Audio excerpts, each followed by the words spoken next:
Welcome, everyone, to today's SCORE and Spectrum webinar.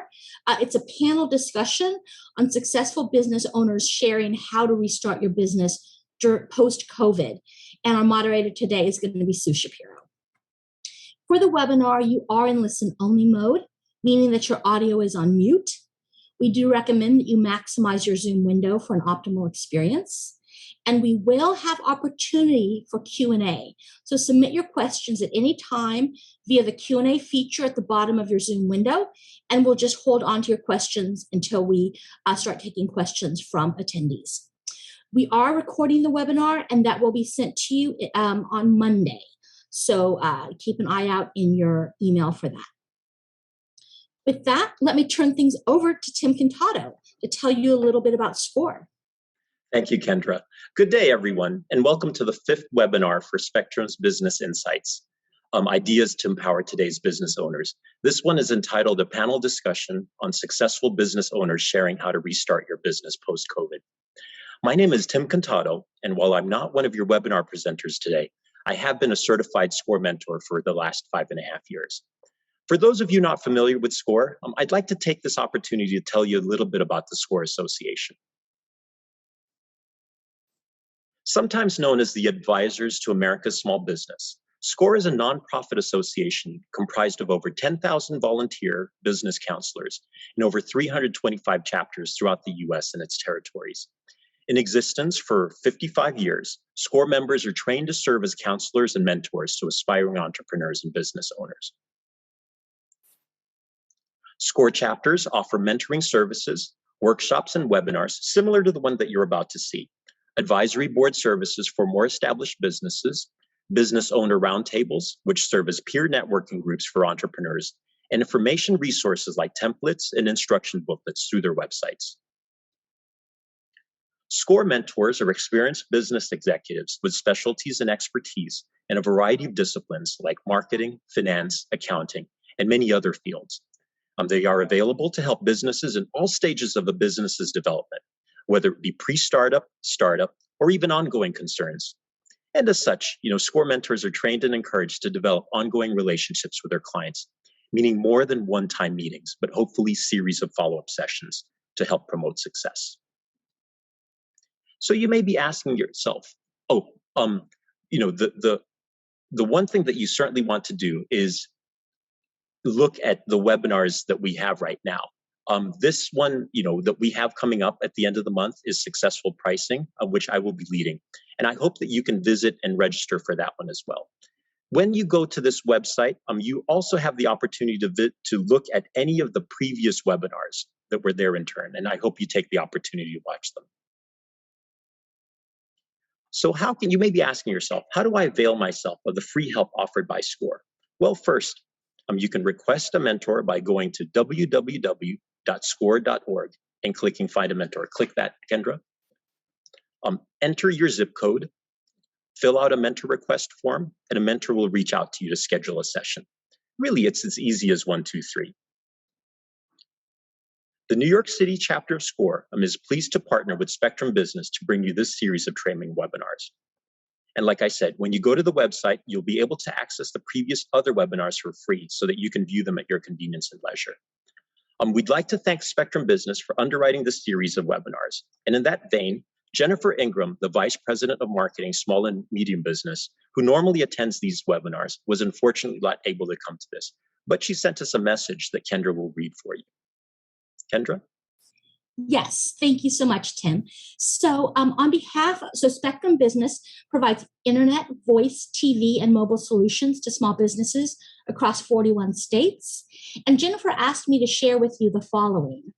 Spectrum Business is pleased to be sponsoring today's small business workshop and pleased to be partnering with SCORE. Spectrum Business and SCORE share the same goal. We want to help small businesses thrive, and we understand that small businesses are the backbone of the country's economy and play a critical role in our communities. Small businesses are in many ways the glue that holds a community together. That's why Spectrum Business is sponsoring this workshop series, which is brought to you by SCORE. And it's important to Spectrum Business to help small businesses get the support they need to start and grow. Thank you for attending today's session. On Jennifer's behalf and on behalf of the entire team at Spectrum, enjoy today's webinar. And with that, I'm going to ask our moderator today, Sue Shapiro, to introduce herself. Hi there, everybody. My name is Sue Shapiro, and I'm very proud to be a SCORE mentor. I'm thrilled to welcome our panel today, who have really shown the best of what a small business can do.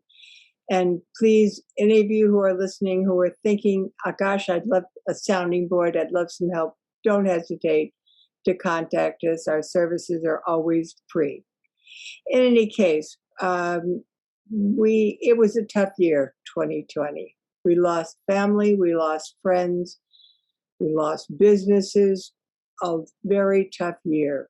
But interestingly enough, even though it was tough, there were some businesses that ended up not only surviving, but thriving. And we have 4 good examples of that today. People just like you who went through a lot of challenges and overcame them. So we've got Dominique from Crimson Coaching, Jill from Urban Asanas, Stacy from Inside Out Tours and Events, and Misty from Uncle Jerry's Pretzels. And I'm going to ask each of them to share what they did during these tough times to really thrive. So let's tell a little bit about who you are first. Tell us a little bit about yourself. And on my screen, Misty, you're right on top, so go first. Who are you? With your background, your work experience? Sure. Go ahead. So my name is Misty. I am a co-owner of Uncle Jerry's Pretzels.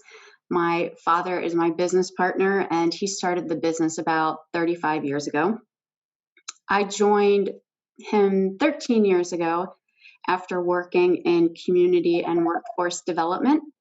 When I was doing this work for nonprofits in New York City and Washington, D.C., I worked with immigrants, men living in a homeless shelter who had had contact with the criminal justice system and other underserved communities. And I helped them with job readiness skills and to match them with employers. I have a bachelor's in international affairs and a master's in U.S. foreign policy from George Washington University. That's great. Thanks, Misty. So we know a little bit about you. We get to your business shortly. Stacy. You mute, Stacy. Unmute yourself. Sorry about that. I am Stacy Toussaint. I am a native Brooklynite, originally from East Flatbush, and I am the president and owner of Inside Out Tours and Events. In terms of my background, I actually have a varied background. I've worked in television. I practiced law for over 10 years doing commercial litigation and securities before starting what was my passion, which is Inside Out Tours and Events, a company that focuses on hidden history, as well as diversity and inclusion, as well as team building experiences around the city. In terms of my education, I was educated right here in New York, Columbia College and Columbia Law School. Thank you, Stacy. Next, Jill. Can you hear me? And now we can. Awesome. So my name is Jill Hubbard-Salk. I am the owner of Urban Asanas Yoga Studio in Crown Heights. I am from Canton, Ohio. I'm a Midwest belle. I've been in New York for about 30 years, but before I got to New York, I went to Kent State in Ohio. Then I transferred to Jackson State and HBCU in Mississippi. And then I left Mississippi and I was like, I'm done with all of this. And I landed in Paris. And I landed in Paris for about 2 years, where I was trying to figure the world out. And I modeled, and then I left there. And then I came back to Mississippi. Then I went to Texas and went to grad school. And then I just figured out that what the heck am I doing with my life? And then my brother was here as a dancer with Bill T. Jones and Arnie Zane. And he said, come and stay with me. Let's figure it out. So I came to New York City with this big girl's dream from the Midwest. And I started acting. And it was semi-successful. I got a write-up in the Times for a little small piece at PS 122 in the East Village. And then my brother, being a dancer, he was like, come on, let's go take a yoga class. And for the first time ever, I stepped on the yoga mat and caught my breath and caught my heart, and I found home. And that's kind of where my whole world of yoga started. And that's what I got to Urban Asana 30 something years later. And that's just my story. Good story. Thank you, Jill. Dominique. Hi, my name is Dominique Paterano, and I'm the founder and president of Crimson Coaching, which, as you can see over here, does academic tutoring, test prep, and college consulting. I have a BA from Harvard University, which is where the Crimson name comes from. But when I graduated, I had no idea what I wanted to do with my life. I was the first person in my family to attend college away from home. And I didn't have a lot of sort of white collar models in my family. And my mom had said to me, you know, you've always been a tutor. Why don't you give teaching a try?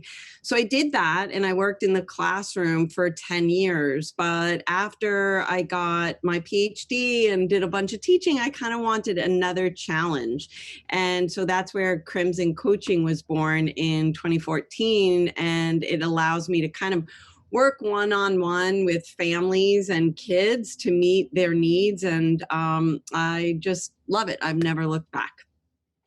Great. Thank you, guys. I think that gives us a good idea of what got you to opening your own business or joining a business. So let's go from there. And could you describe your business, not in terms of pandemic, but describe when did you start it, and basically what does it do? So let's start this time with Jill. Okay, I'm unmuted. Well, my business, Urban Asanas, I'm the only Black-owned yoga studio in Crown Heights. So I started this whole yoga journey a little bit more than 30 years ago. So it completely changed my life, and it kind of squashed the whole acting thing down when I got certified. So I've been teaching for about over 20 years. So with Urban Asanas, and everything wasn't as quote unquote gentrified as it is now. So about 30 years ago, yoga was very whitewashed. You know what I mean? And every time I would go to a studio, I was the only person of color. And then as I started to kind of get more into the spirit of yoga, I started hearing all of these stories, you know, how it was not diverse and how people of color didn't feel safe, didn't feel good. And so I sat on it and I meditated on it. And I was like, I need to create a safe space. I need to create a space that everybody can come in and they're never judged. So with that, I created Urban Asanas 10 years ago, which is by about a block away from my space, from my house. And I have a diverse yoga studio, and everyone comes in. I never turn anyone away at the door. It's not about money. It's about your heart and how you're living and what you're doing with your life. And that's basically how the studio came to be.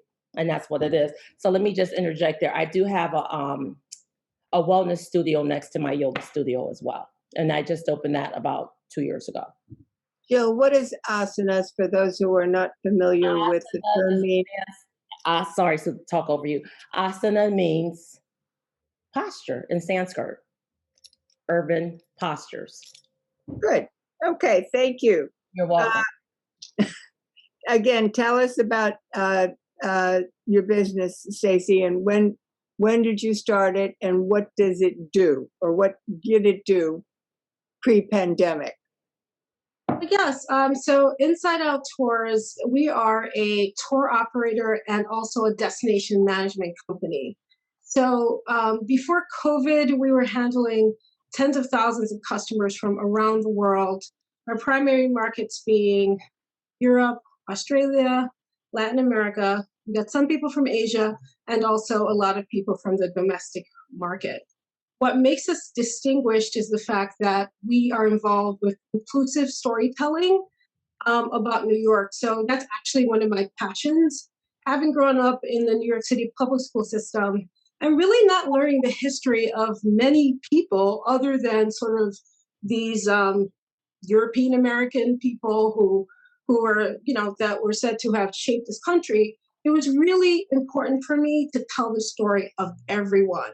And so when you're coming to New York, we're showing you iconic New York, but we're telling it in an inclusive way to include the stories of women, of people who are gay, of people of color. So you can understand the role everybody served in building New York.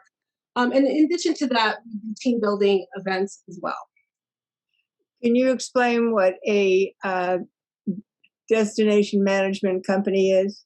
Sure. So in addition to being able to do these specialized tours that we do, we can also book attractions, we can book hotels, we can book your transportation. So we're a one-stop shop that specializes in New York experiences. Great, thanks. Okay, Dominique, tell us when you started the business. Sure. So Crimson Coaching started in 2014, but my own tutoring business, so to speak, started in 1985 when I was just 13 years old and worked for the first time with a 9-year-old. So I've been tutoring a long time, and it started at, I had worked at some really good high schools, Horace Mann School, Scarsdale High School in New York and the suburbs, and really people kind of just were, my first clients were just sort of families who knew me from having been a teacher at these places. So I started out doing a lot of history tutoring because I was a history teacher. But part of the reason I started Crimson Coaching is because, I was a dork as a kid, and I love all different kinds of teaching. And so I was able to slowly branch out into French and Spanish, and slowly into SAT and college consulting, and really help one kid. Sometimes started with them, say, in 10th grade, and as their needs grew in 11th and 12th, I was able to kind of help them by building up a relationship with the family. And then I found that one family, if they were happy with me, which luckily most of them have been, would refer me to the next and to the next. And so prior to the pandemic, most of my business kind of development was really word of mouth. Happy families would pass my names on to others. Because especially when you're dealing with having an adult come into your home, which again was my business model pre-pandemic, you want somebody who's trustworthy as well as somebody who is going to take care of your child in terms of both intellectually and emotionally as well. That's really, wonderful to hear, because so many kids need tutoring, and it's nice to know that somebody's out there who cares. Misty, tell us about when your father started and then when you joined. Go ahead, tell us about the beginning of the company. Sure. So as I mentioned, my dad started the company in 1989, and Uncle Jerry's are a handmade sourdough Pennsylvania Dutch pretzel. So it's a very niche product. My dad started by going door to door to stores in Philadelphia and just making deliveries several times a week. We are now distributed nationally, and we are sold in grocery stores of all sizes like Whole Foods, as well as small specialty shops with a single location, and directly through our website. We work with some of the largest distributors in the country at this point, so very excited for that. And I started with him, like I said, 13 years ago. I was working in community development. I was transitioning to New York. And while I was looking for work in that field, I saw an opportunity to take my dad's business online. Up until that point, he hadn't had a website. And so I thought, okay, let me just see what I can do. So I put together the website, started doing online sales, and it just grew and grew. And with that, the distribution of the product grew, so that we're now distributed straight to the West Coast. So I kind of work on the online piece of the business, and that's how I started. And then eventually, I was working in community development full time, and I was doing the pretzels in the evenings and weekends. And eventually I was able to support myself full time with it. So. All right. So it's a good transition story to hear about. Okay. Now comes the elephant in the room called COVID-19. And everybody here, I think, had a successful business when it happened. And all of a sudden, in March of 2020, literally the world shut down, including the things that you do for your business. So before that, what goals did you have? You know, every year we all make New Year's resolutions, but businesses are no different. They want to grow, and tell us what plans you had to grow the business for 2020 in January, not March, but in January. What plans did you have? How did you want to expand? How did you want to increase your income? What did you plan to do? So let's start with Dominique. So up until 2020, I am definitely a big believer in setting goals on the new year. I know it's kind of, they're not so much resolutions, but I do write down on or around January 1st, sort of what I would like to see happen, not just for my business, but personally and in relationships and things for that. But I definitely wanted to expand my sort of gross receipts at least 20% in 2020. And one way that I did hope to do this was by expanding the international part of my business. I'm lucky in that I've had, even pre-pandemic, pre-pandemic was a small part of my business was in Brussels, because I had a Harvard classmate who lives in Brussels, and she hired me to help her twins apply to college. And I found I liked working with international kids, and it expanded the time during which I could make money, because as a tutor, you generally make your money between 4 p.m. and 8 p.m. But now I could make money actually in the morning. So that was awesome for me. So I went into 2020 saying I want to expand that part of my business. I love that, using time that you would not normally have it, because U.S. kids would be in school during the 4 to, and could only be tutored after school. Exactly. But with the time difference to Europe, great opportunity. Never occurred to me. Great idea. Stacy. Yeah, so 2020, we had just experienced one of our best years ever. The company was growing at about 23% growth each year, and I was in the midst of planning to expand to other cities. And then COVID happened. Okay, so you can imagine that. But yeah, so it was a good time in terms of projecting about what the future growth would look like, opening up to new markets, opening up to new cities. So your major goal for 2020 was to expand to outside of New York City. What other cities were you looking at? Well, DC, Philadelphia, those were the two first cities I was looking at, just because so much of the populations are very similar in terms of what some of their educational needs are. And also the history, there's so much overlap. So it just made sense to sort of try to become the regional specialist. And especially because we are the only citywide Black-owned destination management company. So we, as part of our mission, we were targeting populations that were traditionally marginalized as well as underrepresented in tourism, because tourism is not, as you know, Sue, diverse at all. So just like Joe was saying with yoga, it's the same in tourism on an ownership level. So our plan was to go to other cities and try to have these, diversity and inclusion type experiences in those cities as well. And I believe, Stacy, you also had a huge foreign market. Oh yeah, so definitely, because there's so many topics that are really international in terms of their interest. And so like Australia was very interested in American history. as it related to diversity and inclusion, and also hidden history, which is our other specialty. The UK market, we were multilingual, so we had a lot of Latin American clients. So I was going to expand to other cities and domestically, but internationally, also looking at expanding to other countries that have similar overlaps in terms of areas of historical interest.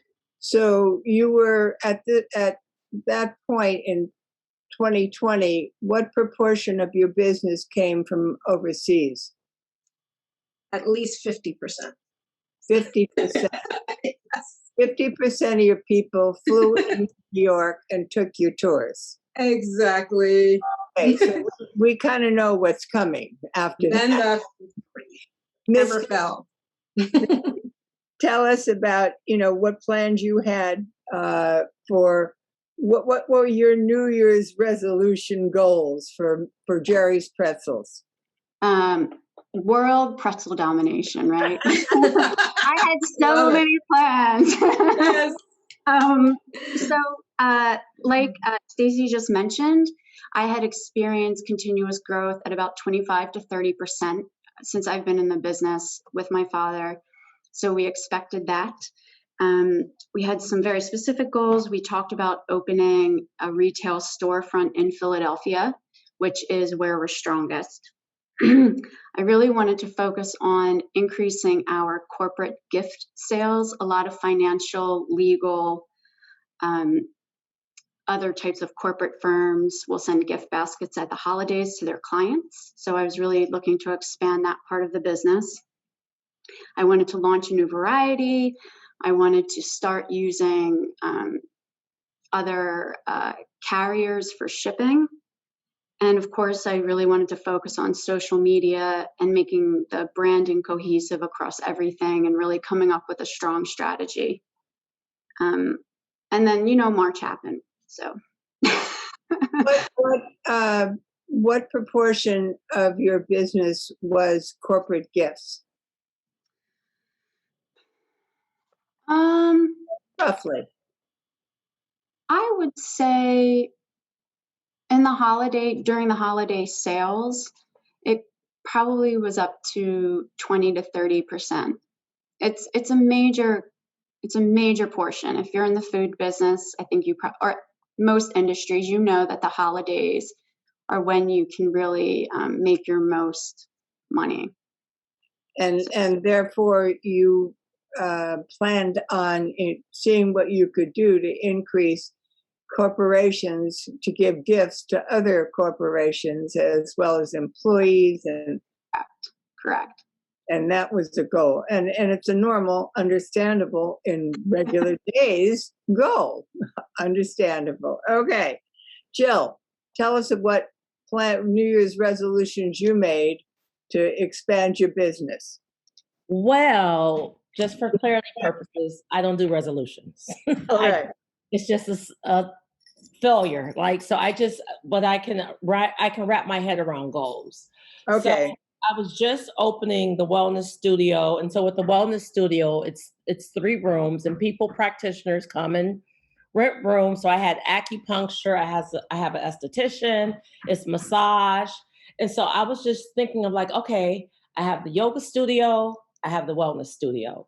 Underneath me is a restaurant, upstairs are 2 apartments. And so I'm like, okay, I'm going to take over this building. I'm going to take this building and I'm going to expand all this sweetness and goodness into this whole building. And I sat down and I talked to my assistant and I'm like, okay, girl, this is the master plan. This is what we're going to do. And then it was also my first sold out retreat in Jamaica. We had 20 people. We were supposed to leave 2 weeks before March. Oh. And it was a non-refundable trip. So basically, March happened, COVID happened. It just kind of took everything. So I have to say the building, I released that out to the universe.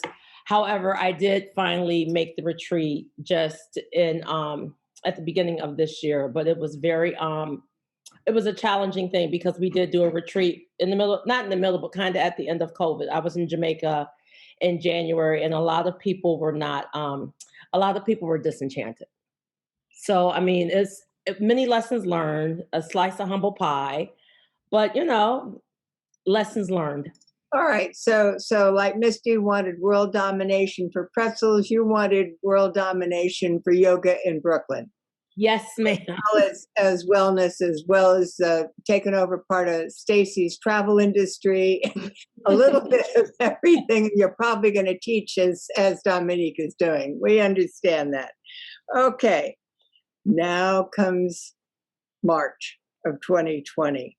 So as a result of the lockdown, the pandemic, your business model changed a lot. So tell us what steps that you took to adapt to a very changing business environment, something that none of us anticipated, none of us ever dreamed of. It was beyond our comprehension. I remember saying to somebody, it's going to last a couple of weeks and then everything's fine. Boy, was I wrong. In any case, tell us what you did to adapt to something, a once in a lifetime event in our industry. Dominique. Sure. So, like lots of small business owners, I kind of saw nothing happening in March, April, May, and June. And this wasn't just a result of the pandemic. It happened to coincide with for me, it was sort of a perfect storm because the SAT last year, the biggest one that most juniors take, was supposed to happen on March 14th, and it never did, at least in New York. And so lots of kids who were naturally going to kind of end their couple of months training with me, they probably would have ended anyway, although they might have gone on for some more coaching for the May SAT. But once the March one got canceled and the May one got canceled, parents were understandably reluctant to plop down a lot of money for SAT coaching when they didn't know that would happen. So I kind of took the time to do two things. I invested sort of in my skills with social media and blogging. Some of it I had already been doing. I blogged intermittently before. I just blogged a lot more after. And with my social media, I really took a look and said, I had always found social media really overwhelming for me. And I actually just narrowed it down and said, where is my client base? My client base, which are women between the ages of 35 and 60, are generally on Facebook. And I just doubled down on Facebook. And so I had always done library talks in person, and I used to live stream on Facebook Live my talks. And now I began to try to use Facebook Live for Dr. P's office hours on Friday. Come on and ask me any question that you want to ask me, things like that. And then finally, I sort of reaffirmed my relationships with existing organizations that I already partnered with, like public libraries. And I said, look, I was supposed to do an in-person talk on April 20th. Would you like me to do a Zoom webinar instead? And at that point, not many people were yet doing that early in the pandemic. And I think that really helped me because it kind of got me out in front of audiences without much of a lapse, and people in these communities were used to seeing me and they still saw me. Granted, it was now through a computer screen. And then I did start somewhat to also do some of that connecting with new international organizations that I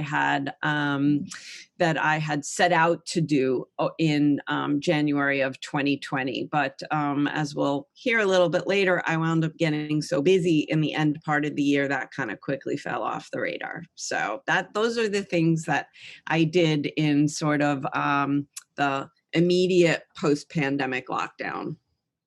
And Dominique, what were the subjects of your blog, since you weren't talking in terms of studying for an exam? I wasn't. So I really used a lot of keywords, and, I learned a little bit about SEO, the kind of search engine optimization that would bring my website to, like, if somebody typed in online SAT coach, I could come up.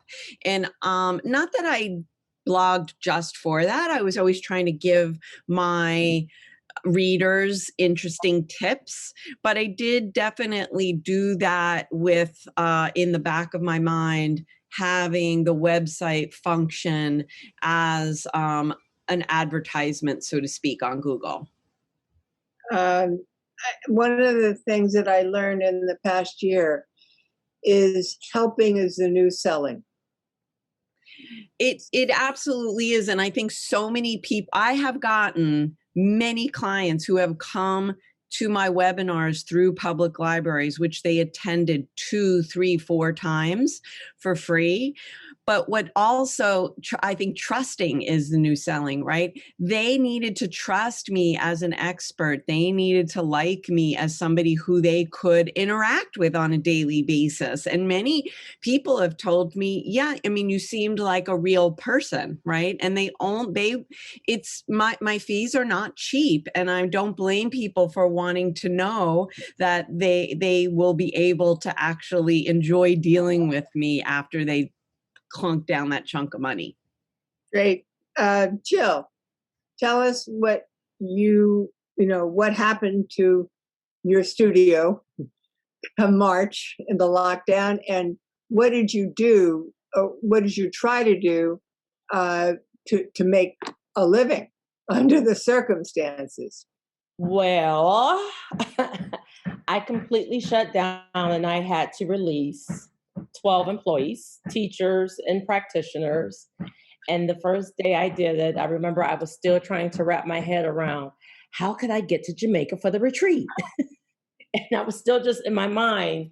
And then reality hit, and I came home and I cried my eyes out and felt like, woe was me. And then I sat there and I'm like, what can I do? So one thing it's funny, divine order, what the universe gives you.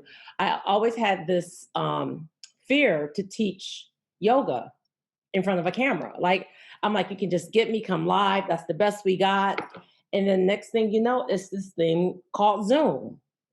And so I started teaching classes from the studio. However, it was me and my assistant, and I have chronic Lyme disease. So I have some mobility issues sometimes. And so she's a young lady. So she would do the class as I would teach.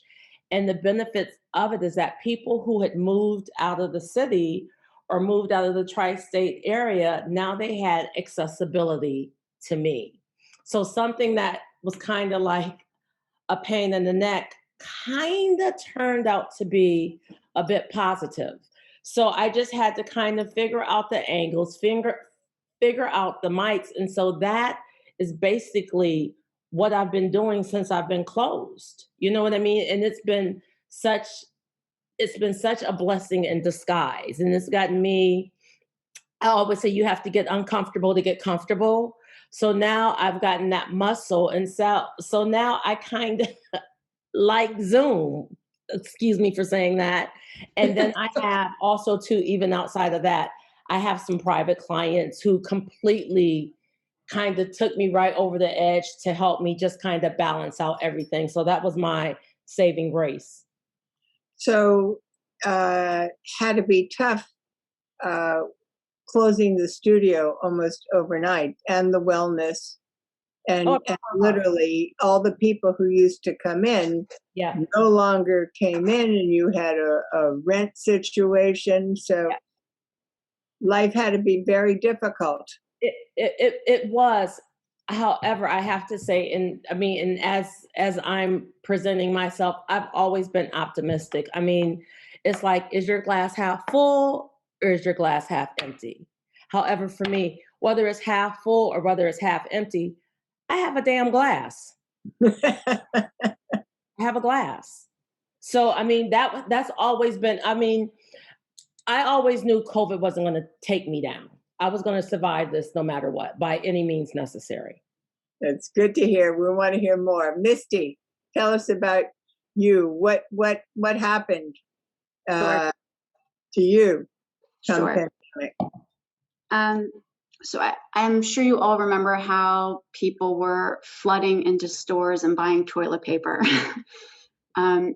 Essentially, the same thing happened in grocery stores with food items. So in March, we experienced a significant bump in orders from our distributors. And we also saw a lot of customers go to our website. So we saw an immediate increase in website sales.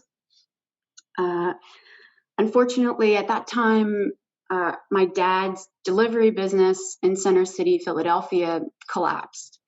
He serviced a lot of delis with a big lunchtime crowd. And since no one was going into the offices, they were closed. They weren't even in business anymore. So they shut down, and my dad kind of lost a significant part of his business. I also found that the psychology of doing business, that's the best way I can explain it, it really changed. I think people were really stressed out. Everyone had higher anxieties. People had less patience. They were worried about, getting their product. We were very worried about strains on the supply chain. And so there were all those types of business logistics at play, as well as how do we allow for freight pickups from our facility without allowing people into the facility and spreading, just minimizing risk. So we had to put in barriers, safety protocol for pickups and things like that. So those are the initial things that happened with in March when the pandemic started. So a few things that we had to do. We experienced a lot of price increases from our suppliers, and we absorbed those to the extent that we could, both to businesses that we work with as well as to customers on our website. We did end up having to discontinue one item because it just became too expensive to produce, and you can't really sell one item at a significantly different price. It wasn't going to work. So I also really started to focus on projects that I had been thinking about, like social media, that dealt with technology. I thought this is a good time. There's not a lot of face-to-face that can be done. Everything's online. So let me get back to this kind of back-end work, like Dominique was talking about, focusing on the social media, learning about SEO, and really paying attention to that. The cost of shipping skyrocketed. So unfortunately, we had to adjust the costs on our site. And back to the way people were reacting. My customer interactions really changed. And because of that, the way I did customer service had to change. So I picked up the phone a lot more, and I just called people instead of the back and forth of email. So if a customer seemed very upset because they didn't get their pretzels the day that they thought, I would pick up the phone and talk to them. And I think that really overcame a lot of those pandemic-related anxieties that weren't really about pretzels, but were really about what was happening in the world. And that also really helps to build loyalty. Now people know me. They know that it's me and my dad running the business, and they like that. So it not only eased immediate frustrations, but it developed some loyal customers. I like your advice. So often we kind of hide behind emails and text messages when a simple phone call can make all the difference. And I know that it's a lot of people don't use their phones as phones. We use them as mobile computers. We use them as text machines, but we don't use them as phones. And yet, how nice to talk to people. Must have cost you a lot to put in the safety measures in the factory. Yeah, it caused a lot of confusion because, you know, truckers with these 18-wheelers are used to just pulling up to the docks, taking their pallets, and now they had to stop right off the road, make a phone call to be let in. So it definitely caused a slight problem and a little bit of backup.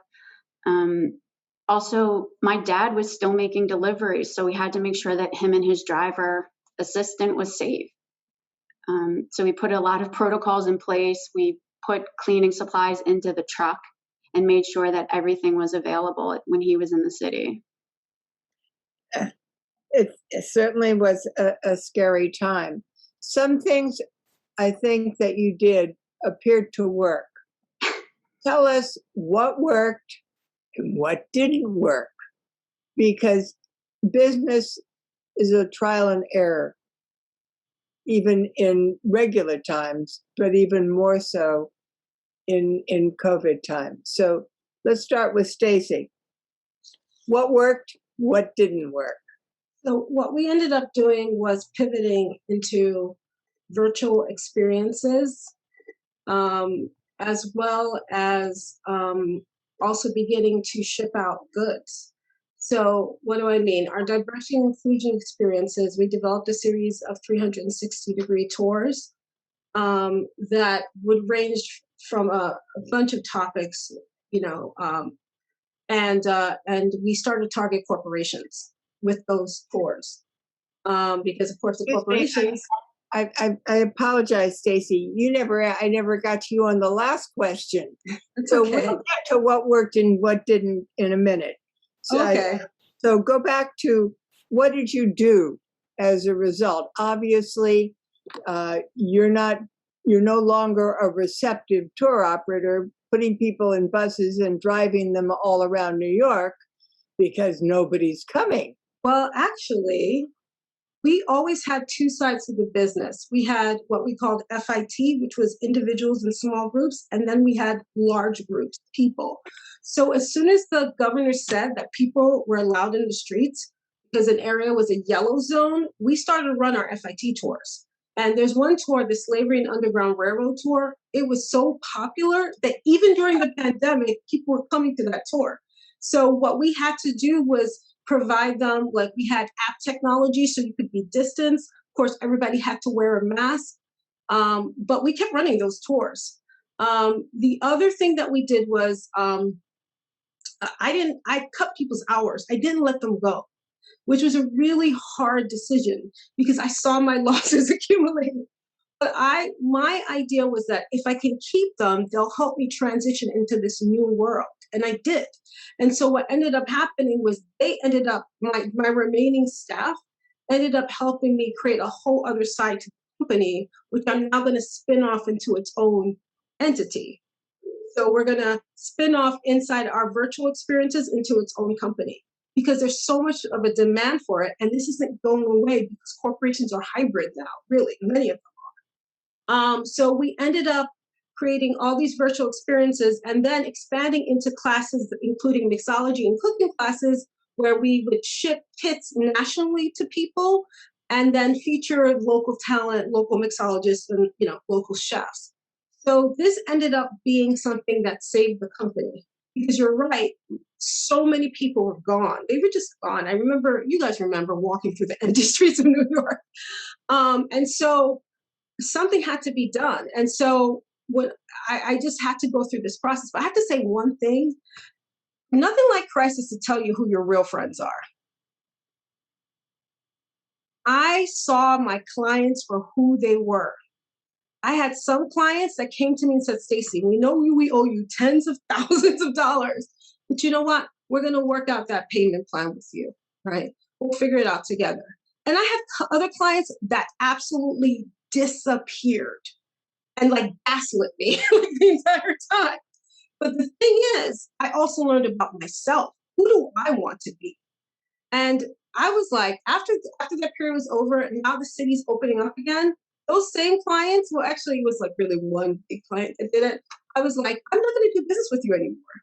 I don't care how much money you used to bring me, because I know as a business owner, I don't want to deal with people who don't have integrity. And I don't care if that's an individual or if it's a corporation. And so that was also a process for me to really know who were the people that I wanted to have second incarnation of my business, wanted to join on that road.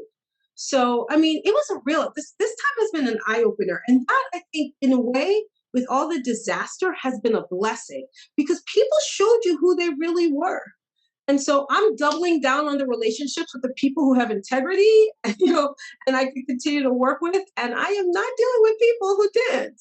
So, I think sometimes, especially when you're a small business owner, people think they can do whatever they want. Maybe she won't survive. Who cares? But at the end of the day, I know I went into business to do well, but also to be happy.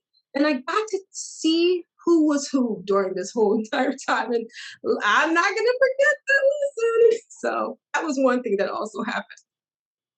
It's a very good point. You know who your supporters are and who is not.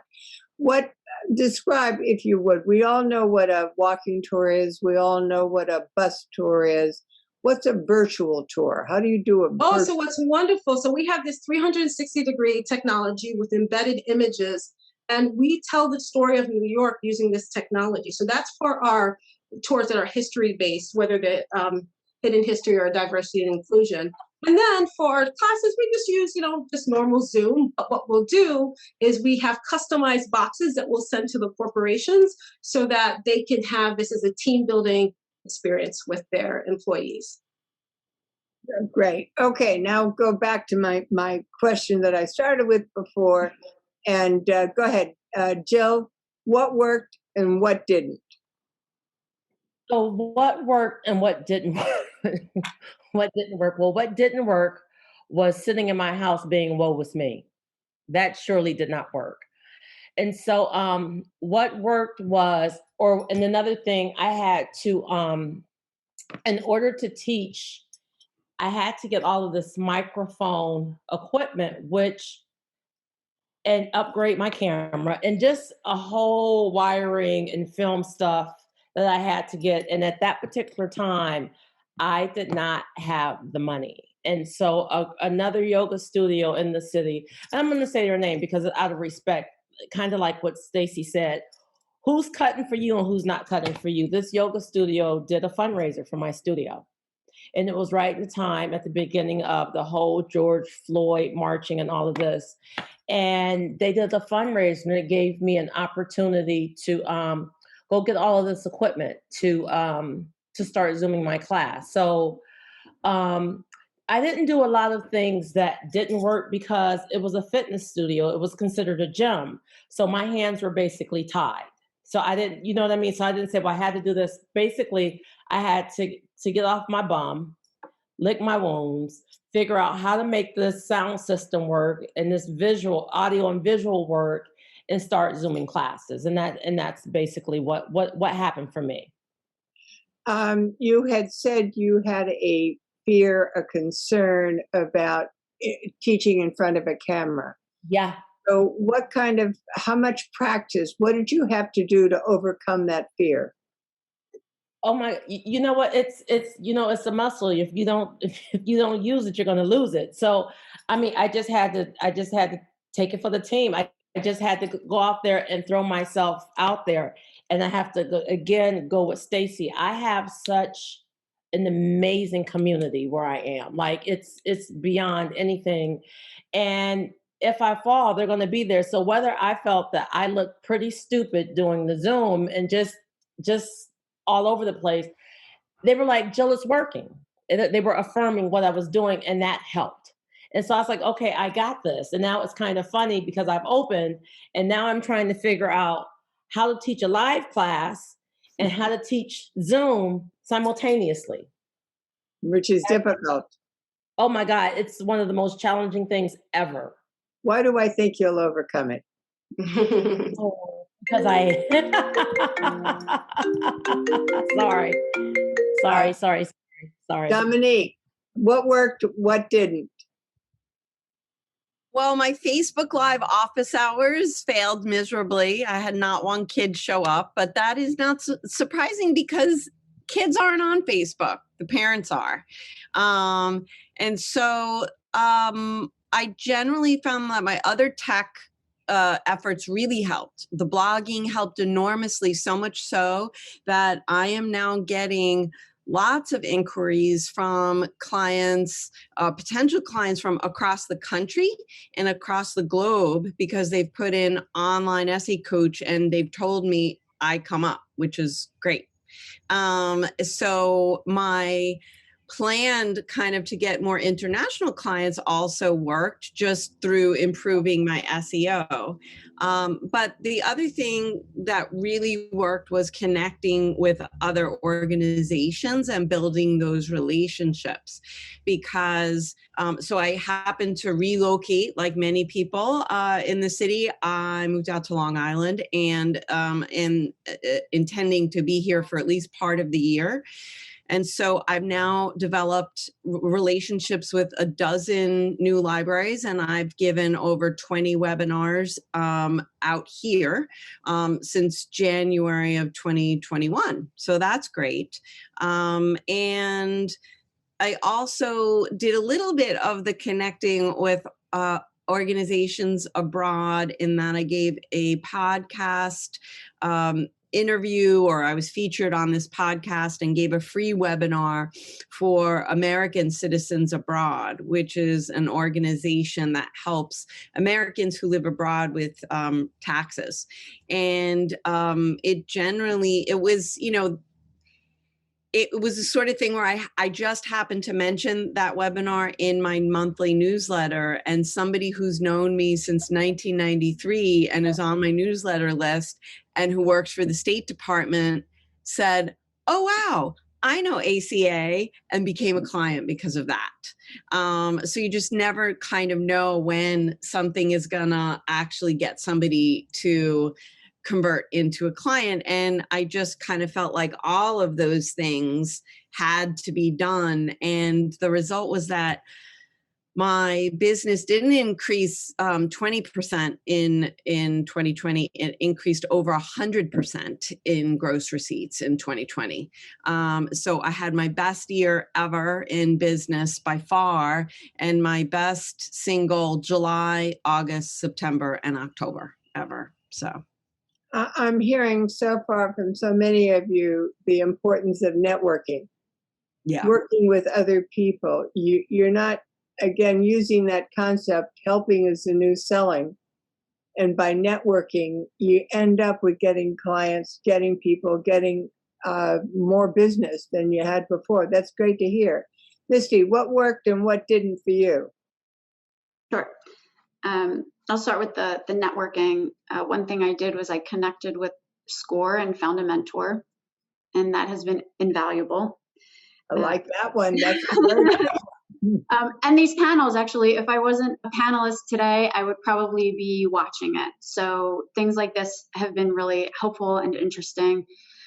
A couple things that didn't work. The new variety did not work. We got great customer feedback. People loved it. It was a unique product. It was too expensive. But it was. Sure. It was an everything pretzel. So if you think of an everything bagel, we actually took all of the components of that and we baked it in the dough. And it was great. People loved it. There's no other pretzel out there like that we could find.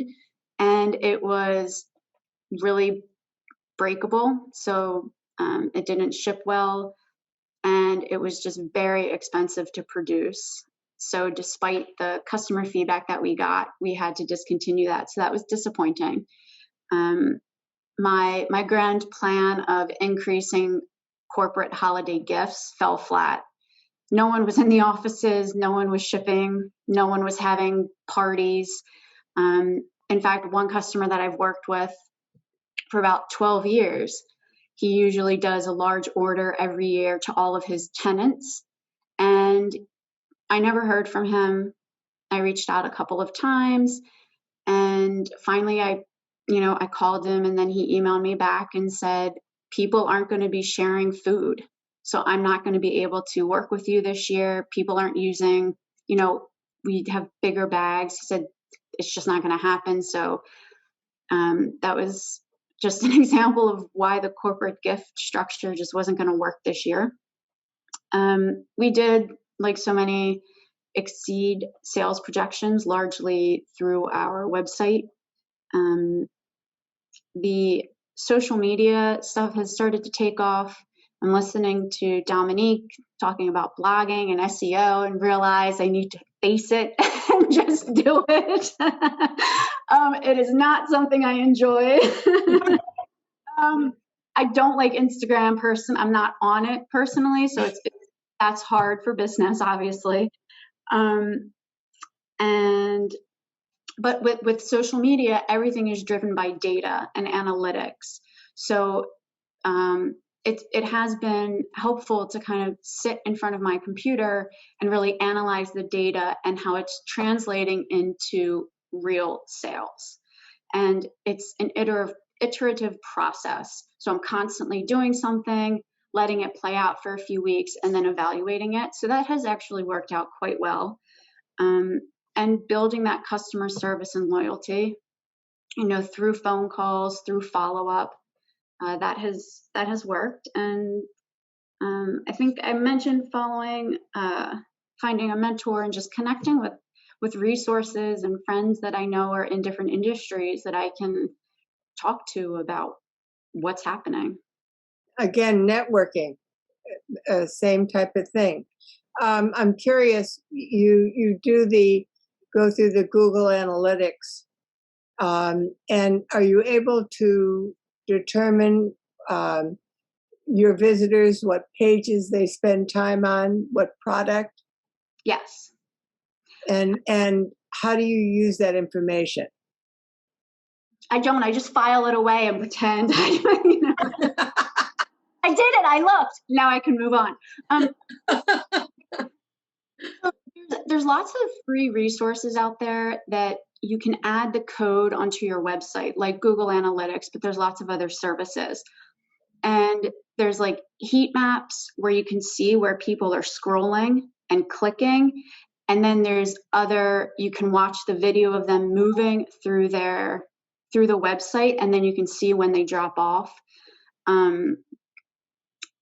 So it helps me inform decisions I make. So for example, I had this idea to redo my website completely, and actually in meeting with a SCORE mentor and looking at these types of things like the heat maps, the videos of how people are using the site, we decided that the website wasn't a priority at this time because it was functioning the way it should, and that maybe there was other data like organic search results where we should focus our time and where I should really budget my money.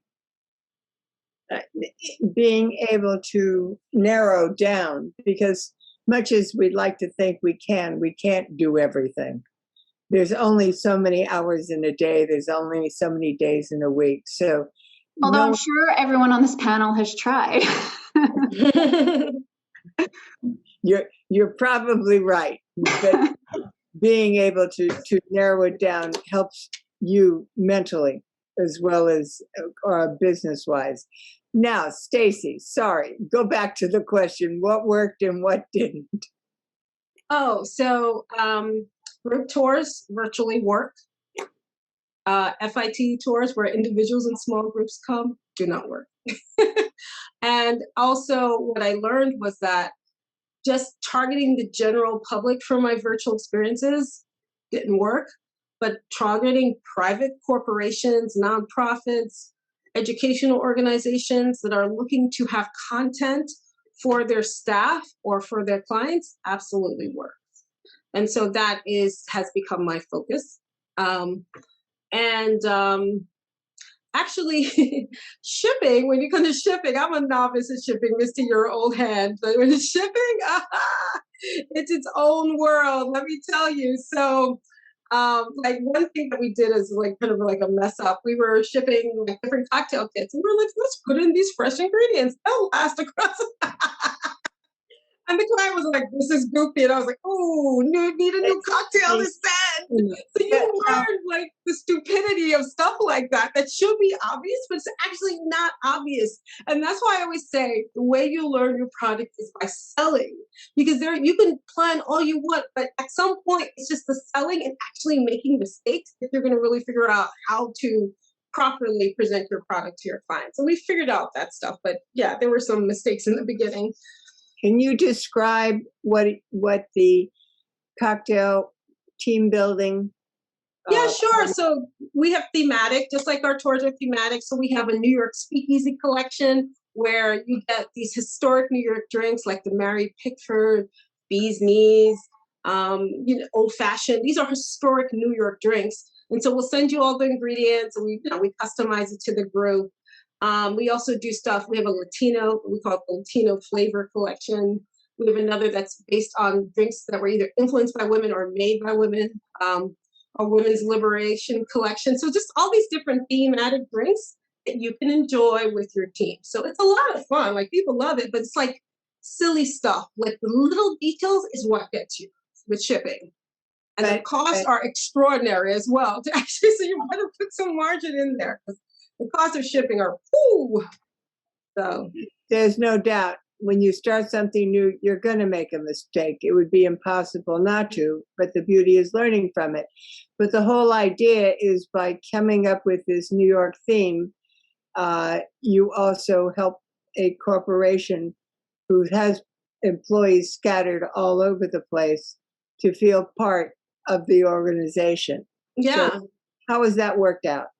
Great. They need this. It turns out that what we're offering is exactly what they need. In light of George Floyd, people need diversity and inclusion experiences. We provide them now that the city is opened, virtually and in person. Just this morning, I was leading a slavery tour virtually, and then my team was doing it in person in the street. And then they need to have creative things to do for team building because some people are not coming back to the office. The model there's been a shift in the corporate world. So what do you do when you have people all over the globe, all over the country? How do you keep the team unified? That's where we step in. So that's why this is a side of the business that's not going to go away. I agree with you. We have a few more questions to go over, but Kendra, are there any questions in the audience at this point? We don't have any questions at this time. Okay, so we'll go on and we'll see. All right. My next question is, where are you now? In a sense, have your ambition, have your goals changed? Are you creating new ones? 2021 is here, halfway through. I know we don't call them New Year's resolutions, but we call New World resolutions at this point. So where are we now? Okay, let's start with Jill. Where are we now? So like I said, I relinquished the building thing. And so now I had my first yoga class on Monday and it sold out. So it was amazing to me. It sold out in the numbers didn't get lower on the Zoom. So it's all balancing out. And now I'm like, so just as a 5-year plan. So now I'm thinking, what am I going to do? So now I am negotiating to get a house in Connecticut to have an Urban Asanas retreat center. So we're in the midst of doing that. So I'm just trying to get everything in line as I just start to regulate what's going on here in Brooklyn and Crown Heights. And I feel really good about it. I have myself, I still have my assistant, I have 2 teachers. I will open the wellness studio in September. So we have a couple of more practitioners coming in to offer some wellness to the community. And everything is really like an upswing. And I'm just really humbled and grateful and blessed. Everything, I mean, I don't want to say it's perfect because I don't believe in perfection, but it's pretty close to that. And I cannot complain. Jill, your opening up the yoga studio, you're opening up the wellness studio. Do you plan on continuing teaching virtually? Yes, because the thing for me, so I'm not crying today. I'm not doing that. But for me, it's really just where we are. I mean, I know we're kind of post COVID, but the fact that I've had people who I hadn't seen in years to be able to have accessibility to do yoga, I have to. I can never not do Zoom. I mean, it's my new thing. I'm going to embrace it, and it's just what it is. I'm going to have to, or at least have a way that I'm recording so they will have accessibility to me. But the Zoom thing, video, COVID gave me that, and I'm going to run with it. Before COVID, your clientele was strictly limited to probably Brooklyn. And in person, you had to get me. You had to be in person, not unless you hired me to do a private to get to you. But everything has been in person, and it's just brought like so many opportunities to me. So it's a blessing in disguise. So it's a good thing. Great, Dominique. What about you in terms of future goals?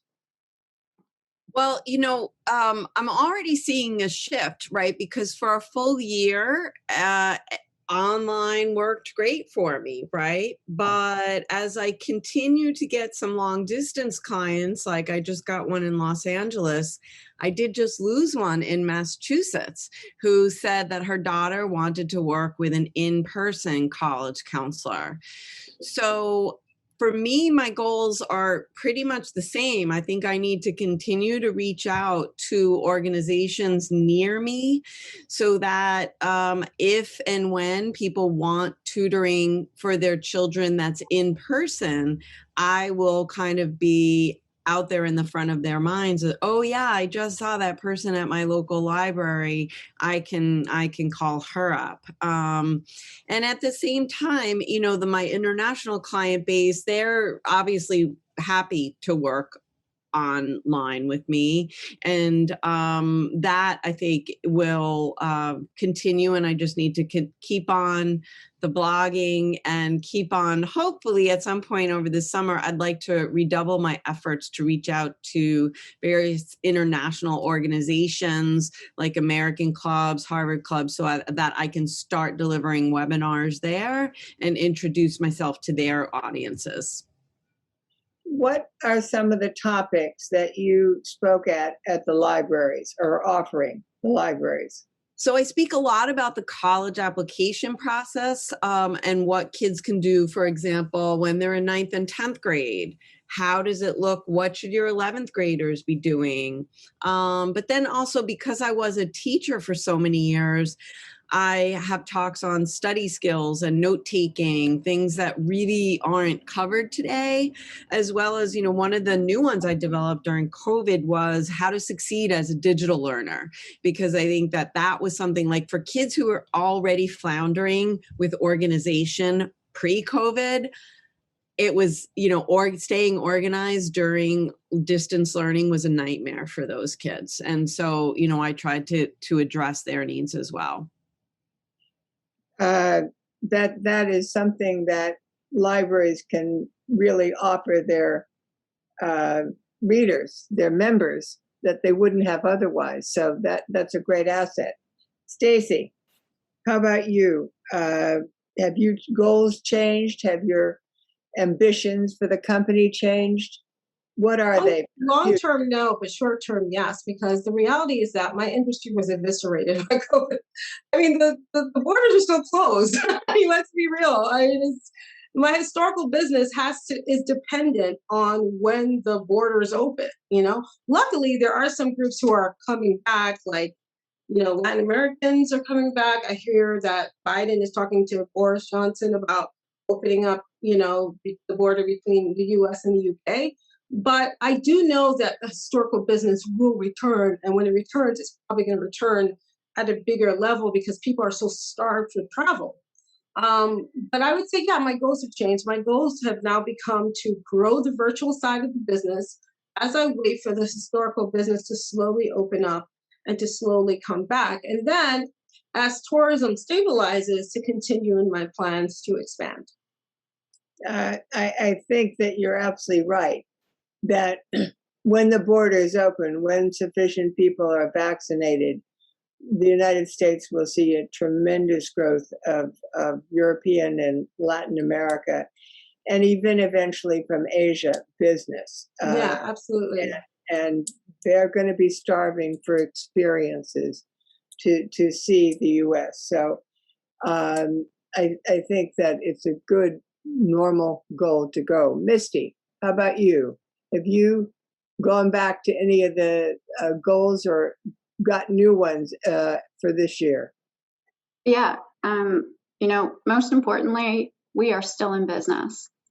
We didn't have to stop production, and my dad was healthy throughout, even though he was making deliveries. So when I reflect on, where am I now? I'm just really thankful that I'm still in business, because a lot of small businesses aren't, and that is very sad. So, the goals haven't really changed. We're still looking to expand where our product is offered. That means now we can start thinking about entering a sales cycle and doing some face-to-face sales, introducing our product, and then setting up the distribution for that. I guess I'm going to have to start blogging. That's one goal. I think, continuing to really work on the social media and ironing that out. And of course, updating my gift options, thinking about my packaging and, what other options do I need to start thinking about in light of health concerns or that everyone's dispersed. What are the packaging sizes we can use and pricing? So those are a few goals that have shifted a little bit, but are relatively the same. And I think just diversifying the business in a way that everyone has touched on already here. I had an idea for you. I think you should have like Nathan's hot dog contest, a pretzel eating contest. Who can devour the most pretzels in an hour or 15 minutes, whatever? I would win, so I have an unfair advantage. I've had years of practice. But yeah, things like that. Fun little activities and giveaways, right? Exactly. I think that anything that breeds attention is great. Okay, just a couple more. Much as we would like it otherwise, we're going to continue to live in uncertain times. Is there anything that you plan to do different in the future as a result of what may happen in the future, uncertain times being? Stacy? Oh, certainly. Well, this is why I want to spin off Inside Out Tours virtual experiences, because I never want this to happen to me. I feel like if you manage to survive something as crazy as COVID, you better have a plan B. And I just didn't foresee something like this ever happening. So I want to make sure that next time some disaster breaks out, I have a full suite of virtual experiences, classes, expert talks. I could say, okay, guys, now we're going to shift to, this mode, instead of being caught like I was caught out there, looking crazy, trying to figure out how to survive. That's a no. So that's my plan, is to make sure I have a backup, and it's a robust, diversified section of my business, that my business is well diversified. I like your use of the term plan B. Mm-hmm. I'm a big fan of some of the cooking shows, and I see some people halfway through a contest who mess up totally, or something gets burnt, or oven doesn't go on, and they say, okay, I got to go to plan B. Mm-hmm. And I think that's great. And the reality is the world is unstable in many ways, and we can anticipate, not to be a Debbie Downer, something else might happen. So the question is, what do you do next time? And I want to have an answer for that when next time comes along. Dominique, do you have a plan B? I mean, I think my plan B is, I'm I'm very optimistic that things will always work out, but I've always had plan Bs. So my biggest plan B for me has always, as a single woman, has always been to always have a cash reserve on hand. I love Susie Orman, and, listening to her and having that 6 to 9 months reserve in cash that's separate from, your retirement savings. I mean, that really helped, right? Because March, April, May, and June, I made like no money. And so that was super helpful. And as a yoga teacher like Jill, I believe that change is just inevitable part of life, right? And to try to plan for the worst and hope for the best has kind of always been one of my mottos, and I think it's served me pretty well. I think that's great advice. Jill, what about you? You know my philosophy. I don't have a plan B because plan A is working. I don't. Like, my whole thing is, I met my husband in 2 weeks and we got married, and we've been married for 25 years. I go with my intuition. I go with my gut. This car is going to roll. The train is on the tracks, and it's going to keep going. I have no doubt about it, because I don't need, when it's all said and done, I don't need a brick and mortar. I mean, I have a backyard. I can teach yoga in my backyard. I can teach yoga in my house. I mean, I have a gift. And nothing's going to stop me from giving my gift to the world. So it can be urban asanas where I'm paying rent, or it could be my house, or it could be wherever. So I can pick up and pack up and take this show on the road whenever I need to. That's your plan B and A and C. Misty, Yeah. How about you? Plan B. No, I guess continuing to think about partnerships and expanding who we work with, both in terms of grocery stores, but also customers, continuing to develop relationships. And I think we all kind of mentioned just thinking about the financial risks that we take. I'm very glad that I did not buy a building in Philadelphia to potentially open up the storefront in early 2020. That was fortunate. So just thinking about one of the things that I learned watching, talking to a lot of people in business, is how many small businesses live on the margins, and how, people maybe only had 1 or 2 months of money to survive. And it's tough. I know that that's the structure of some businesses, and you have to operate like that. But it also means you can't really withstand shocks that are going to last 15 or 16 months. And so seeing that and having a lot of friends that went out of business made me think a lot about the financial exposure to risk that I take. I'm not sure. So that's one thing I'll be thinking about a lot, is where to put my money smart, but not overextend myself.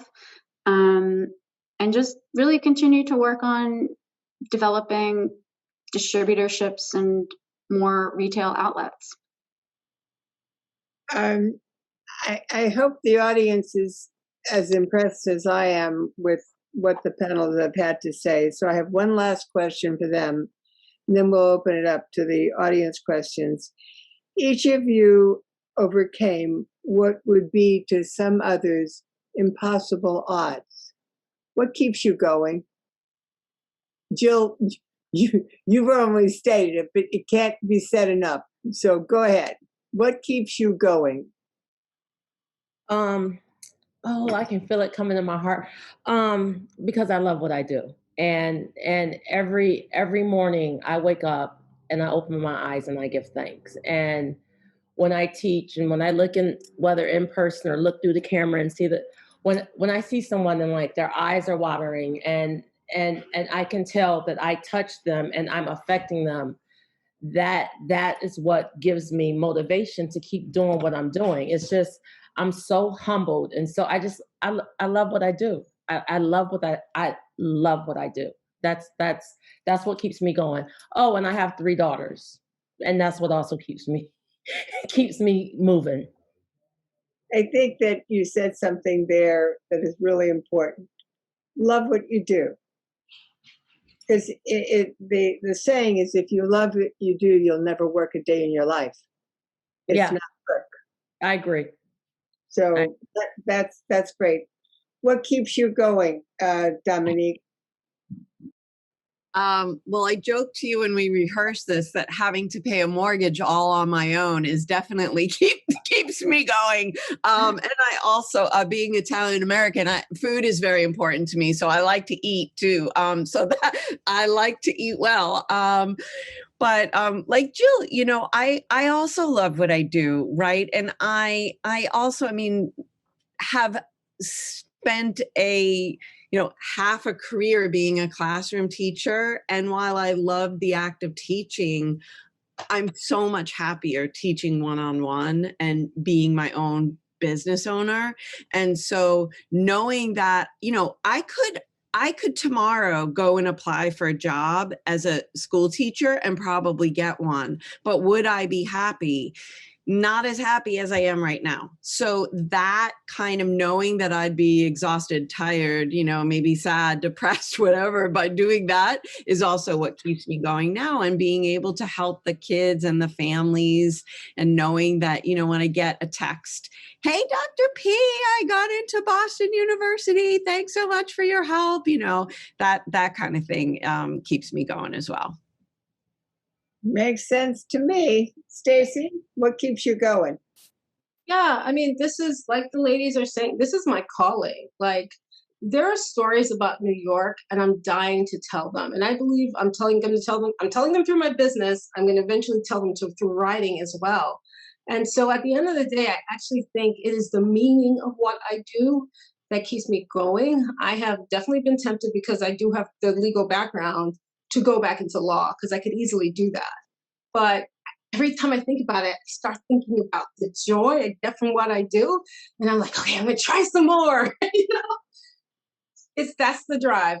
It's the love of what I do, and the function that I serve in my community. I can't let go of that. Makes sense. Misty, what keeps you going? As everyone else has said, the need to pay my bills, one. And 2, everyone has talked about how much time and effort they have put into building their business. And it is really hard to imagine walking away from that. So you really want to see it through. You want to overcome the challenges. I think being able to say that you did overcome a challenge is very gratifying.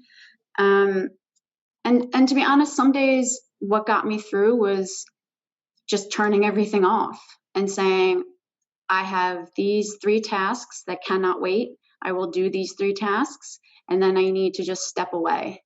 Like, today is not the day. So that got me through as well. Just not pushing myself on days when I really felt like it might blow up in my face. You know, do I really want to talk to an angry customer today? Probably not a good day to do that. You know, things like that. So just knowing when I need to give myself a little bit of slack, and doing so. What I'm hearing from all of you is, number one, love what you do. And that the line about, if you love what you do, it's not work, it's pure pleasure. Secondly, I'm hearing pride in that your customers appreciate what you do. And that makes a huge difference when somebody says, thank you. You did a great job. I really appreciate it. I learned, I grew from what you provided. Your product was great. It makes you feel good. So all 4 of you deserve a lot of credit for representing the best of American business. Thank you all very, very much. Kendra, question? Yes, I want to start with just a comment that came in. Interesting how Dominique and Jill operate as more sole owners, mostly able to work independent. And yet both Misty and Stacy have learned to navigate the new corporate models and remote employees and safety health issues. We can all learn to have a good support system and where to invest. Thanks, ladies. That's a comment. And we have a question for Stacy. Now, we're told in business that we need to distinguish our product or service from our competitors. What would you say distinguishes your company from your competitors? Oh, so yeah, we had to learn to operate within our niche, which is the fact that we do diversity and inclusion experiences. If I tried to go up against like, huge store companies, I would fail because they have endless amounts of resources and they're backed by hedge funds and things like that. But they don't have our stories. They don't necessarily have the connections in the community. So the way I do tourism is really grassroots. It's from the bottom up. It's telling those authentic stories. It's doing the research, because I have also a background as an adjunct history professor. So, getting deep in and figuring out who are these amazing people that no one knows about. A huge company cannot do that. Or maybe they can, but they don't care to, even if they could. So find your niche and become that specialist. Thank you. Dominique? Let me just make a comment on that. As a SCORE mentor, I get people coming to me all the time wanting to start or grow their business. And the first thing I ask them is, in your business, there are other people who do it. What makes you different? What makes you stand out? What makes you're the new guy on the block? Why should somebody come to you versus the person who's been established a long time? As Stacy said, you really have to have a niche, something that distinguishes you. And it was said very well, Stacy. Great. Sorry, just a comment as a SCORE mentor. Thanks, Sue. We have a question for Dominique. Knowing what you know now, what would you have told yourself when you started the company? I definitely would have given myself a pep talk, because I think I was very afraid, as somebody I come from a family of civil servants. My dad was a New York City police officer. My mom became a teacher later in life. And the idea of owning your own business, not having a pension to retire to, was is still anathema to the people I grew up with. And I think breaking away from that was difficult in many ways. So I would have said to myself, you know what? You can do this. You're able to actually do this. And I think I would have also recommended to myself, don't be so hesitant to change when you're in the moment. So for instance, pricing earlier in my business was really difficult to figure out. And for a little while I was charging too much and wondering why I wasn't getting any business. And I didn't figure that out until waiting several months without much income coming in. And so I think being more amenable to change is something that I would have told my 2014 self. Thanks. This is a question for Jill. How should you ask for help? What do you advise? Well, how do I ask for help? Well, I was a person who, before all of this went down, I have it, I can do it, it's my way, I got it, I can handle it. And it was very humbling for me to receive help. I mean, and that made the complete difference in my whole business. The fact that it's okay to ask for help. It's okay to ask for help. And I got help, and it made the biggest difference of my whole business. Thank you. Misty, what do you do if somebody doesn't pay or goes out of business? Well, I know Stacy talked about this earlier. I think as a small business, and I'd be curious to hear what other people would say, you don't always have the leverage to set terms, right? And that can be challenging, right? So like a lot of businesses want 30 days to pay their bill. So we did actually have two people who owed us money One, we actually took to small claims court. And as soon as we filed notice, they paid. So that worked.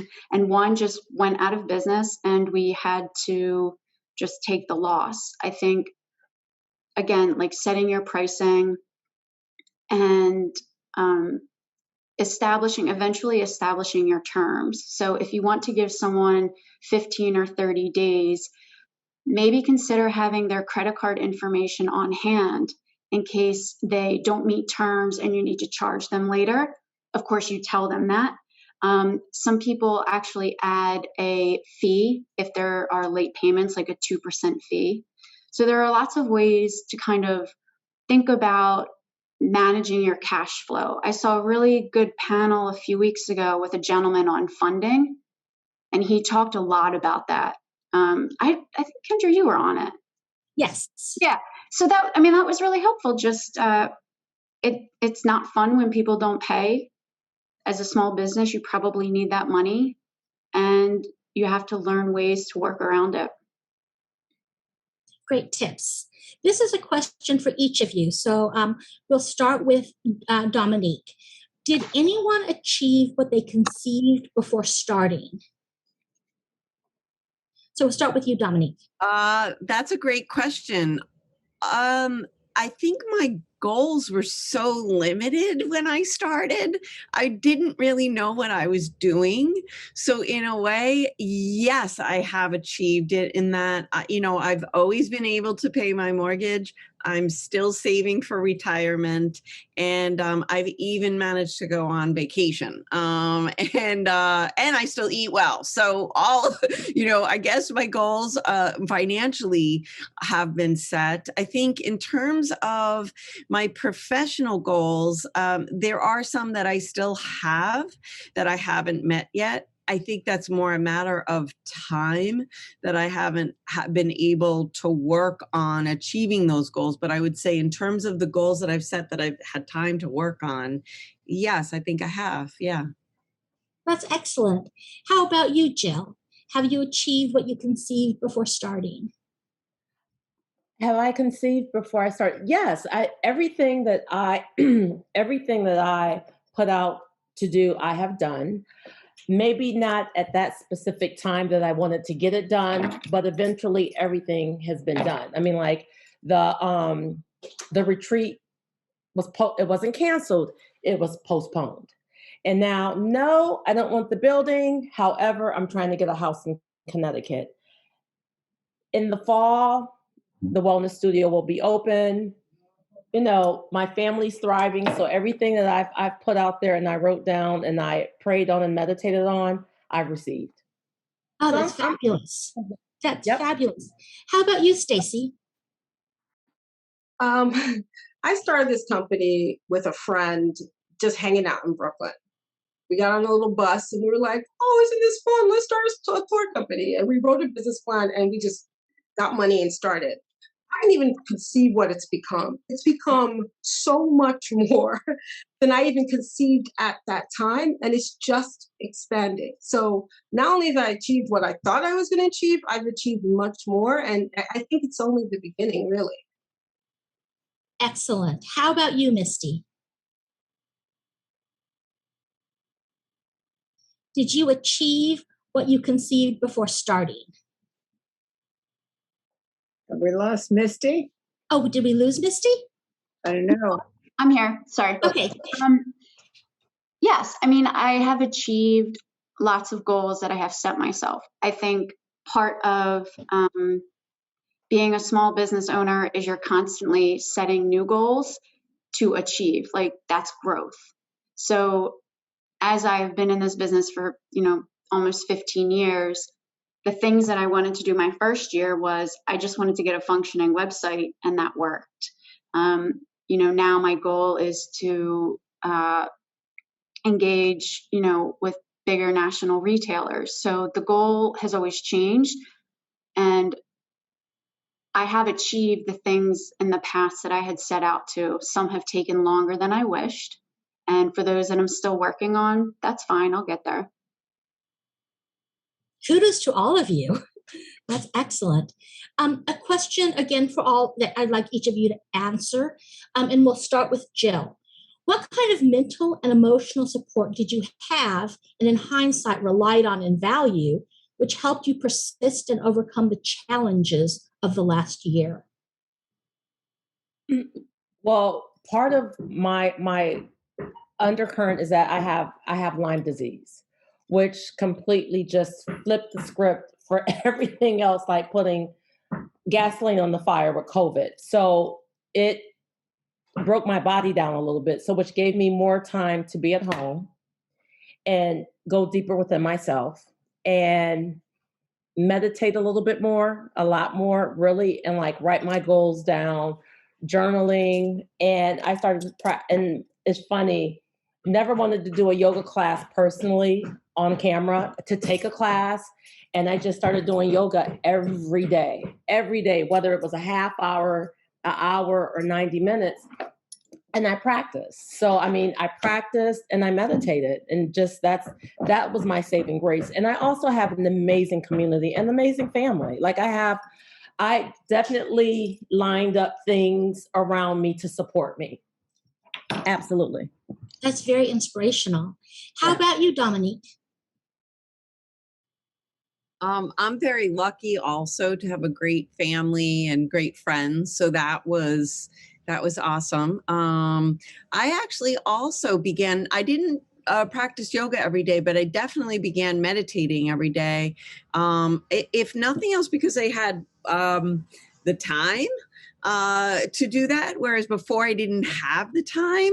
I also began exercising daily, doing some kind of cardio. That really helped as well. I think if nothing else, it kept my mood up. It elevated my mood naturally. And of course, I would be remiss if I did not say my SCORE mentor. She is amazing. We had started working together, I want to say maybe 3 years before the pandemic. So we had already a really solid relationship prior to the pandemic. And then it really, in the March through June time, when I heard crickets in my business, I really began to say, should I just pack it in and go back to full-time teaching? And I can remember I was actually on a walk and she said, there's some people that I've been telling that to, but I really think your business is not one of them. I think it's going to pick up. You just have to be a little bit more patient. And then lo and behold, July, my business was off to the races. So she's been really helpful as well. Excellent.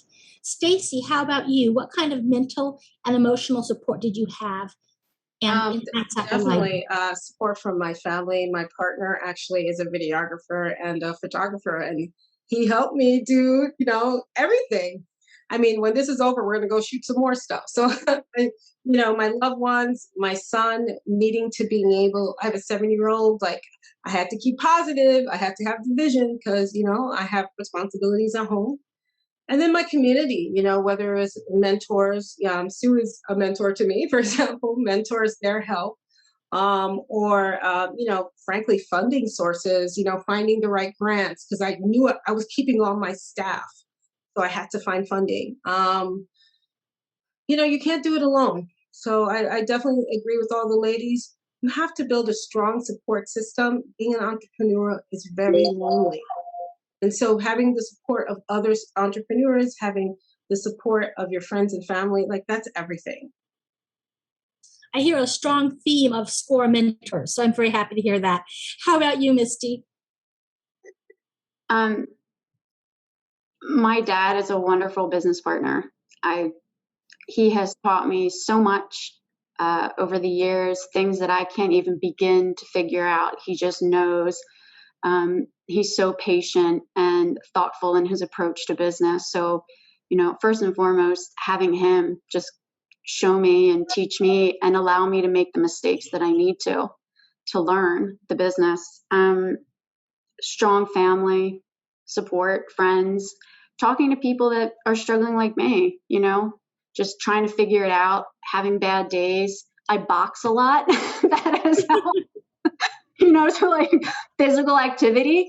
I think we have yoga, we have, running. It's that has really gotten me through some struggles with that. But yeah, I just think identifying resources through friends that may have an expertise, just say to them, can I buy you coffee? Can I take you to dinner and ask you what, marketing is? Or how did you do this? You're a legal person. Can you help me write up contracts? Just trying to really talk to people about their expertise and not being afraid. I think Jill talked about this, not being afraid to ask for help and not being afraid to know what your weaknesses are. That's wonderful. So a question that I'm going to ask each of you, and we'll start with you, Misty.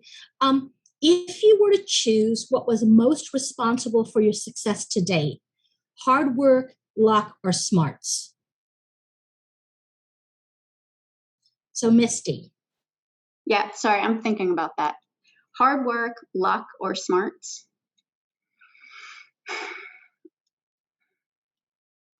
If Misty wants to think, I have my answer set. I got it. Okay.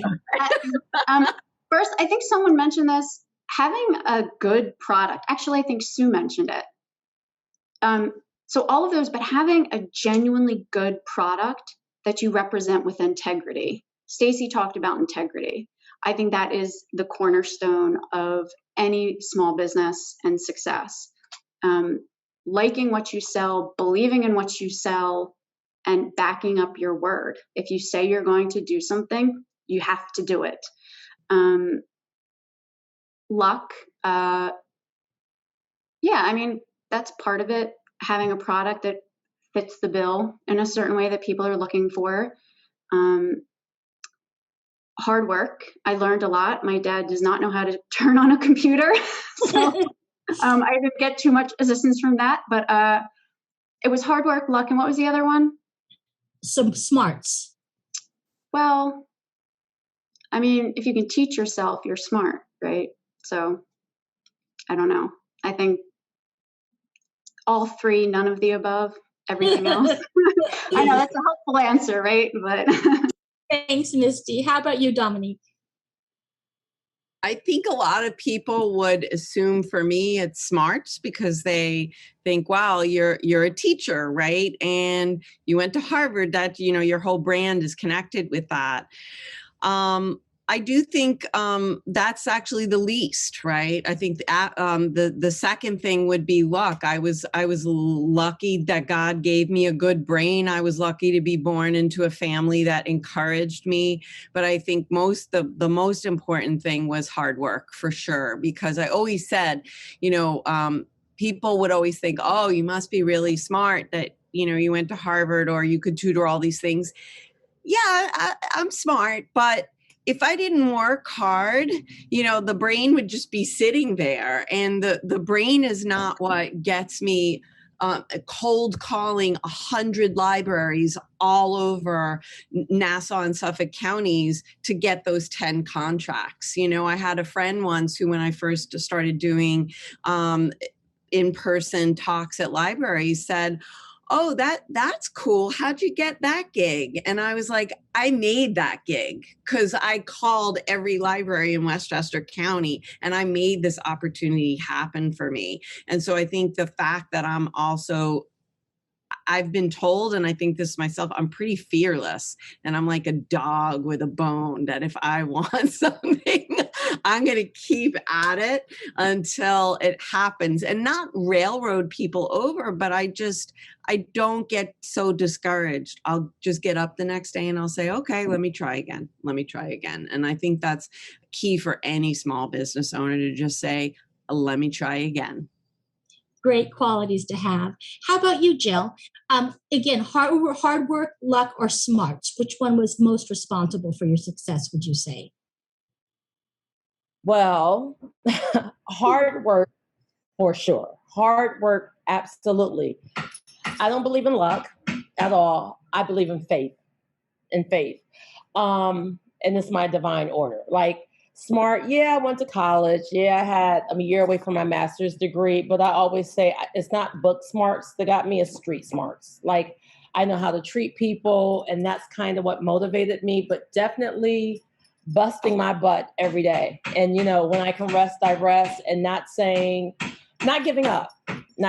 So hard work and faith is what got me to this point, and it's going to get me to another point and another point and another point.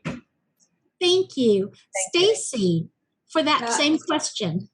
Gotta agree with Jill. It's hard work and faith, because faith is what gives you the strength to see and to imagine a new possibility of a future, especially at a time when everyone is freaking out.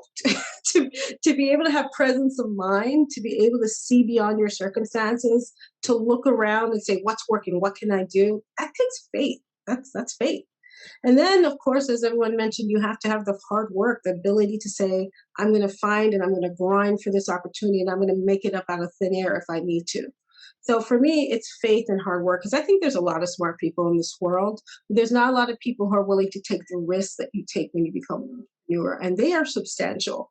I'm not saying that, you know, it's for everyone. It certainly is not. But if you decide to go down this path, you got to have faith, because you're going to have times that come when you don't see what to do next, and you need to believe that you can find and achieve what you want. So inspirational. All of you are so inspirational. So this is the last question we'll have, and I'll ask it again of each of you. And we'll start with you, Stacy. Was there an ultimate desire that fueled your journey that is still part of you now? I don't know. Don't we all want to change the world in our own modest way? That's what I want to do. I really, truly believe this is my calling. I believe there's stuff that I'm supposed to do on this planet, and that's, you know, my own spiritual life. And it's like, you must continue doing this so that you can bring this vision into being. And so that's all I need, because that to me is the purpose of being on this earth, is to be able to contribute something meaningful and in your own modest way, make this world better. So that's enough of a fuel for me. I'm not motivated by money, although I do care about profit. I'm not motivated by money. My motivation is really to do my part, you know, to bring my vision into this world. To make a difference. Yeah, make a difference. How about you, Jill? Can you repeat it, please? Sure. Was there an ultimate desire that fueled your journey that is still part of you now? I mean, it's kind of reiterating everything I've said today. I mean, I'm doing what I love, and it's just like, if you're doing what you love, how can you go wrong? How can it? You know what I mean? What can happen? So I'm doing what I want to do and what I love to do, and I know what I'm doing is changing lives, and I know that's what it is. And I just want to put this in here. I adore my SCORE mentors. Adore. And I had never heard of SCORE. They actually found me, and it has been one of the best relationships that I'm building as we speak. Thanks for that, Jill. Dominique, was there an ultimate desire that fueled your journey that is still part of you now? I mean, like Stacy was saying, the first time I stepped foot in a classroom, I was like, oh, this is what I meant to do with the rest of my life, right? I've spent 4 years after graduating college not knowing what I was supposed to do, because I had other classmates who were becoming investment bankers and lawyers. And when, you know, I became just a teacher, it was like the heavens opened up, and it was like, oh, this is what you're meant to do with your life. And so for me, it's personal fulfillment, but then it's also, now that I work more one-on-one with kids, it's oftentimes being an ally for kids when they sometimes don't even have one in their parents. I mean, I work for some families who are super high achieving, and it's oftentimes, you know, trying to convince the parent, like, you know, such and such school that you think is this brass ring really might not be for your child. And let's try to make sure that they're healthy and whole in their heart when they go into adulthood. So for me, I almost feel like it's a little bit balancing the heart and mind in what I do, to try to, as Stacy and Jill both said, to try to make the world a better place in the way that I can do that. Thanks. And Misty. Yeah. When my dad started this business, he was a taxi driver in Philadelphia. So an ultimate desire, something that really drives me, is taking what he started, what he took a risk on, and continuing to build it out of respect for everything that he has done for 30 years. And also, I really just want to run a business with integrity. That everything I do is about transparency, providing a good, solid product, and for people believing in it. So that drives me a lot. Thanks, Misty. And I'll just say I've had Misty's pretzels, and they are a very good product. So with that, I just want to, everybody mentioned having a SCORE mentor, and it's a great resource. Again, it's free. These are targeted conversations. We get to know you over time. So we develop a deep understanding of your business, your challenges. And we have people who've been with SCORE for 10 years, longer, people who've come with us when they have a business idea and now are thriving. So again, a great resource. SCORE.org. That's where you can sign up for a SCORE mentor. This is the website, the big Find a Mentor button there. It's a great resource. It's free. You really have nothing to lose in trying us out. We are sending to your registration email the webinar recording. That will go out on Monday. And then also in that email is a link to access the recordings of all the webinars we've offered thus far, and a link to register for the upcoming webinar on successful pricing strategies, which will be on June 28th, I believe it is. So with that, please take a moment, fill out a webinar survey for us. It lets us know how was this webinar impactful for you, and provides us with really valuable feedback. So stay on after Zoom to complete that survey. And with that, I just want to say thank you to Sue for moderating such a great panel. Thank you to Misty, Jill, Stacy, and Dominique. You guys were wonderful panelists. I know that the audience got so much out of this. So thank you, everyone. Thank you all for attending, and enjoy the rest of your day. Bye, all. Thank you. Thank you. Thank you. Thank you, Kendra. Thank you, other panelists.